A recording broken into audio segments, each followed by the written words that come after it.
V S ഏതെങ്കിലും നിലക്കൊരു മുസ്ലിം വിരുദ്ധനാണ്. അപ്പം തെക്കൻ കേരളത്തിൽ നിന്നുള്ള ഒരു നേതാവ് എന്നുള്ള നിലക്ക് മലബാറിലുള്ള നേതാക്കളെപ്പോലെ ഒരു മുസ്ലിം എൻഗേജ്മെൻറ്റിൻ്റെ കുറവൊക്കെ അദ്ദേഹത്തിനുണ്ടാകും. പക്ഷേ അദ്ദേഹം ഒരു മുസ്ലിം വിരുദ്ധനായ ഒരു രാഷ്ട്രീയക്കാരനായിരുന്നു എന്ന് തീർപ്പിലെത്തുന്നത് ശരിയായില്ല. പക്ഷേ അതേസമയം അദ്ദേഹത്തിന് ഇങ്ങനെ ഒരു ദുര്യോഗം ഉണ്ടായിട്ടുണ്ട്. ഇന്ത്യയിലെ ഹിന്ദുത്വ വലതുപക്ഷം ഏറ്റവും പ്രധാനപ്പെട്ട പ്രൊപ്പഗൻഡ മെറ്റീരിയലായി അദ്ദേഹത്തിൻ്റെ സ്റ്റേറ്റ്മെൻറ്റുകളെ വിജയകരമായി ഉപയോഗിച്ചിട്ടുണ്ട്.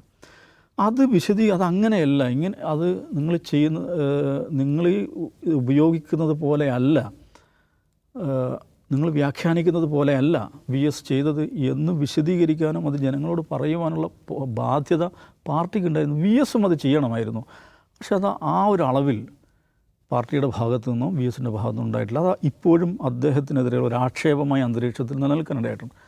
അപ്പോൾ ഒരു രാഷ്ട്രീയ നേതാവിൻ്റെ ജീവിതം, പ്രത്യേകിച്ച് 101 വർഷം ജീവിച്ച ഒരു നേതാവിൻ്റെ ജീവിതം ഒരു പ്രസ്താവനയിൽ ചുരുക്കി എഴുതാൻ പറ്റില്ല. ഇല്ല, 1-2 പ്രസ്താവന ചുരുക്കി എഴുതാൻ പറ്റില്ല.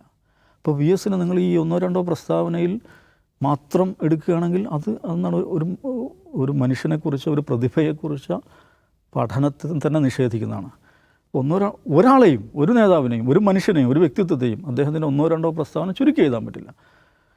അദ്ദേഹത്തിന് രാഷ്ട്രീയ സാമൂഹ്യ ജീവിതത്തിൽ അദ്ദേഹം മൊത്തത്തിൽ എടുത്തിട്ടുള്ള പങ്ക് എന്താണ്, അദ്ദേഹം നിർവഹിച്ചിട്ടുള്ള ദൗത്യം എന്താണ്, ആ നിലക്കാണ് വിലയിരുത്തേണ്ടത്. അങ്ങനെ നോക്കുമ്പോൾ കേരളീയ ജീവിതത്തെ തന്നെ, കേരളത്തെ തന്നെ ഡിഫൈൻ ചെയ്യുന്നതിൽ, രൂപീകരിക്കുന്നതിലും നിർണ്ണയിക്കുന്നതിലും തൻ്റേതായ അത്യന്തം പ്രഹരശേഷിയുള്ള, അത്യന്തം ആഘാതശേഷിയുള്ള മുദ്ര പതിപ്പിച്ച വലിയൊരു മനുഷ്യൻ എന്ന് തന്നെ ആ മനുഷ്യനെ വിലയിരുത്തേണ്ടി വരും.